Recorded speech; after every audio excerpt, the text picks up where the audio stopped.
তাদের পড়াশোনা, তাদের সব কিছু হোক, তারা কোনো রাষ্ট্র ক্ষমতার পরিবর্তন চায় নাই, তারা কারো ক্ষমতাচ্যুতি চায় নাই, তারা চেয়েছিল মেধার মূল্যায়ন হোক।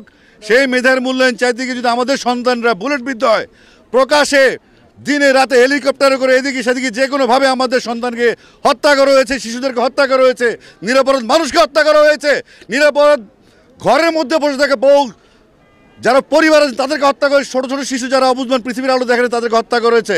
এখন এই আন্দোলন থেকে পিছু হটার কোনো সুযোগ নাই, আমাদেরও কিছু করার নেই, আমরা ব্যর্থ। এই ছাত্ররা সড়ক আন্দোলন করেছিল, এই ছাত্ররা এখন কিশোর বয়স থেকে তরুণ হয়েছে এবং তার ম্যাচিউর হয়েছে। আমরা কোনো কিছু সিদ্ধান্ত নিব না, আমরা তাদের অনুগত হয়ে তাদের হুকুম মতো আমরা কাজ করব। এবং আমি বিশ্বাস করি যেই প্রজন্ম জেগে উঠেছে, এই প্রজন্ম হারার জন্য জন্ম হয়নি এবং এই প্রজন্ম হারবে না। আমি আমার ছেলেকে নিয়ে এসেছি, আমার ছেলেকে আমি সঙ্গে করে নিয়ে এসেছি।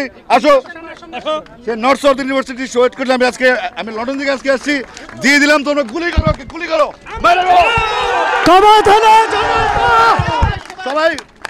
আজকে কোনো কথা নাই, শুধু অল আউট গেম। যে কোনো ভাবে দফা একটা দফা একটা দাবি, এক দফা এক দাবি। স্বৈরাচার তুই কবে যাবি?